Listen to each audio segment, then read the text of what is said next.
Good evening and welcome to Market Watch. U.S. stocks rose after some high-tech companies announced their results. Investors have placed on the back burner their concerns on coronavirus's potential economic impact. The Dow Jones Industrial Average Index is now up 94 points at 28,815. On tonight's Market Watch, we're joined by the Director of Market Making of Haitong International, Mr. Joseph Hermes, on the line live from New York. Thank you for joining us. Thanks for having me.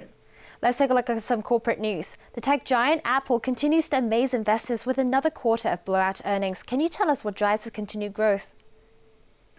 Yeah, Apple reported holiday quarterly revenue that beat Wall Street expectations, as well as forecasting sales for the current quarter that also exceeded analyst projections. The strength is coming from a rebound in iPhone demand and surging sales of their wearable devices. Apple shares have traded higher in recent months on increasing bullish expectations for new iPhones, AirPods, and revenue from iCloud storage and the App Store.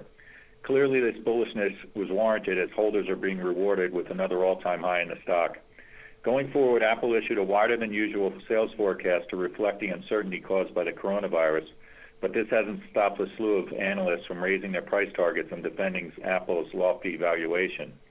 Apple is up 2.25% at $324.85. Now turning to another topic, the U.S. Federal Reserve will announce its rate decision soon. Do you expect the Fed will keep interest rates on hold? Yeah, not much should come out of this meeting, and we're better off paying attention to corporate earnings.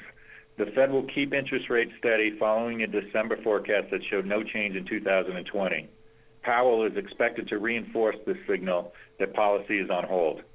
Officials could tweak a secondary rate known as interest on excess reserves, which helps keep their benchmark rate in its target range, but this is merely a technical move. Joseph, thank you very much for your insights. And that's Market Watch for tonight. Thank you for watching.